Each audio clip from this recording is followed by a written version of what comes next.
If an actor's called in to audition for me, they should expect that they're going to be given every opportunity to do good work and maybe even make me look at the scene in a way I never even considered before. I audition 200 to 300 actors for every series regular role.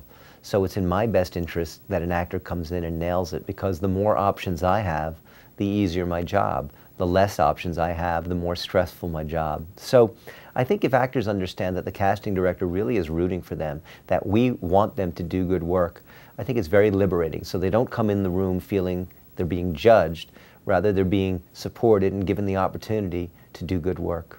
So all's well in paradise? Hardly. We had a huge fight. You want to share?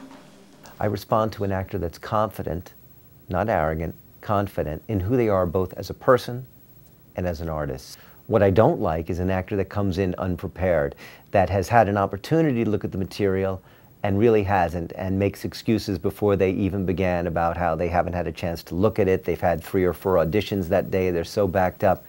That's all great, but not great for me, because they're here to get a job for me, and I need to feel an actor's coming in who's ready to bring it. I'm giving up my time, and I want to see that they've committed their time to what they're here to do with me.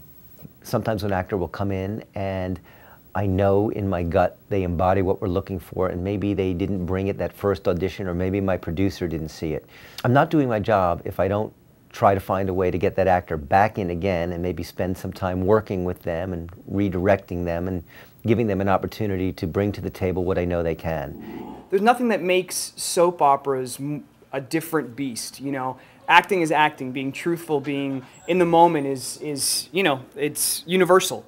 And the great thing about the people here is that they can see that. They know what good work is, and I think, you know, they take into consideration a lot more than just what is here. You know, I mean, obviously look at this guy, you know. It's about good acting. And It is. I mean, it's like you said, an audition is an audition is an audition. It's not, I'm going in for a soap, so I need to act a certain way. It's, okay, here's my scene. I need to be truthful to the circumstances, figure out what's going on in here, and the rest will take care of itself.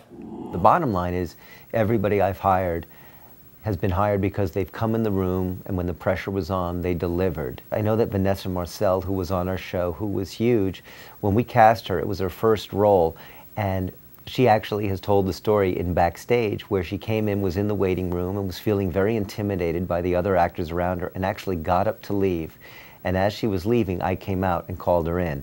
Well, I'm glad that I opened the door at the time I did. She got the role and became incredibly popular on the show. I love being a casting director.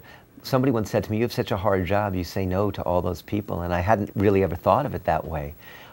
I say, what a great job I have. I get to say yes to all those people. I love actors, and I really respect actors, and I think actors have a very, very hard lifestyle, and it's a very difficult profession. So I try to do whatever I can in terms of treating them with dignity and respect, so when they leave, even if they didn't get the role or didn't get a call back, they feel they were treated with dignity and really given a chance to do what it is they love doing.